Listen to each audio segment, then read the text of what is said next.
everybody, welcome to 2020, right? I know I'm a few days late on the Q&A, but I only had a couple of questions, so here's the answers to the questions. One of the questions I get all the time, especially when people see me in and out at the gym, is how do you stay motivated? How do you continue to keep coming back day after day after day? How does it not get monotonous? How do you maintain the healthy lifestyle? You know, how do you keep doing it? Can you spot train? What if I only want to work this particular area right here? Give me one thing that'll just fix this particular area right here. Okay, so here's the answer to pretty much all of it except spot training. I kind of wrote it down here, and I've entitled this recipe Dangle the Carrot in honor of 2020. Get it? Vision 2020? Never mind. Well, the dangle the carrot concept is this. While I said I didn't aspire to resolutions, one of the things I do believe in is setting goals that are just out of reach, like you would dangle a carrot or put a fish on a hook or something like that, so that you can see it very clearly, but it's just out of reach to where you really have to work for it still to attain it, to get it. So that's what this is about. So here's your tips, right? Stay in it, write it down, keep it varied, invest your do-re-mi, meaning your money, enlist help, and who are your friends. So let's talk about these things for a minute. So stay in it, meaning you have to keep doing it. You just have to keep going day after day after day. Because when you start to get a lot of space in between, myself included, when I start missing 1 or 2 days in a row or 3 days in a row, it is that much harder to make myself go, and I feel like I'm starting all over again every time I go, and it can be very dejecting. So you just have to make yourself do something a little bit. Pick 1 or 2 things that you're going to do, but do them every day. As far as writing it down, I'm a big advocate for writing things down, writing your goals down, put them on a board or on a calendar. I know that's old school nowadays, but someplace that you can see it so that it's a reminder to you that you need to be doing something on this day or at this time. Write it down, and even write down your goal that's further out in front of you, like the carrot, the one that you're trying to reach. Write down the goal you're trying to reach, and then write down the steps to get there. Keeping it varied is a big one. I see a lot of people at the gym, they will go in without a plan, without knowing what they're going to do, and it's obvious, and they kind of look around, they get overwhelmed, and they just kind of go sit and do something for a few minutes. They don't elevate their heart rate, they barely break a sweat, and they leave.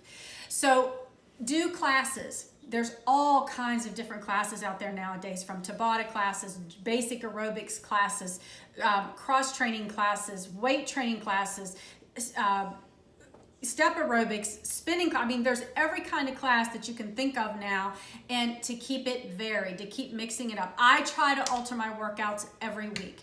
I try to change them up every week, do something different every week. So 1, you don't get bored, and 2, you don't get muscle memory. Invest your do-re-mi. Where we put our money is typically where we're willing to be committed to something. You know, if you don't put your money behind it, you're really not going to take it seriously. So whether you're investing in a professional trainer, whether you're investing in a gym membership, whether you're investing in a nutritionist like me, or whatever, where you put your money is where you're willing to say, okay, I want to get a return on my investment, and then you're a little bit more willing and a little bit more motivated to do the work. Where if it's free, kind of like this information, it kind of tends to go in one ear, not out the other sometimes.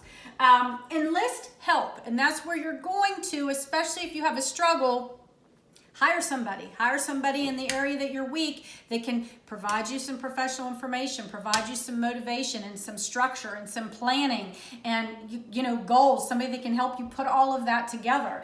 And who are your friends? And what I mean by that is, one of the things that I used to teach in one of my nutrition classes is your best friend the baker, or is she the owner of the gym? So if you're struggling in an area of health and wellness, you need to surround yourself with people that are going to kind of not guilt you into doing something better, but are going to be a mentor to you. You know, if you're somebody that struggles with eating or sweets, and donuts is your weakness, and your best friend loves donuts, and you're having a bad day, she's probably going to say, let's go get some donuts. So you want to try to find somebody who says, let's not try that. Let's try this instead. So, incorporating or enlarging your scope of friendship to include people that are strong in areas that you're weak, that can act as mentors. And finally, the scripture I'm going to point out here is 1 Corinthians 9:27. You're basically all in or you're all out. I know we think that we can kind of ride down the middle of the road, and so many times we try and it works temporarily, but sooner or later you're going to get squashed. Sooner or later something's going to give. You're going to pick a road. You're not going to stay down the middle for very long.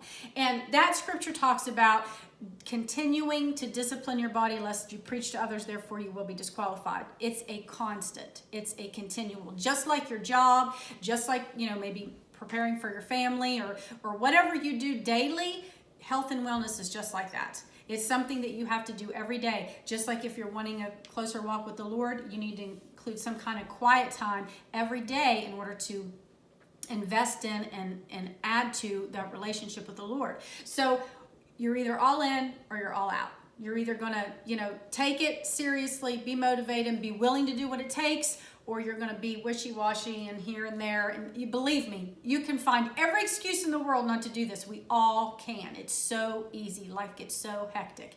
But if it's important to us, then we need to make room for these things in order to meet the goals that we want to meet for ourselves. So I hope this answers your question. Real quick, lastly, no, you cannot spot train. I had somebody ask me last week, when you lose collectively. When you tone, you pretty much tone collectively. So this person particularly asked me about abs, and I feel the pain there because that's my weakest area. So what you can do is structure your workouts specifically to tone and tighten and strengthen specific areas, but you're going to see it all over. And eventually you will start noticing it in different places, but when you lose all over. So I hope this answers your questions. I hope you start 2020 with just gung-ho passion to pick one or two things that you're really wanting to do that are important to you, and that you meet them and exceed them. Thanks so much.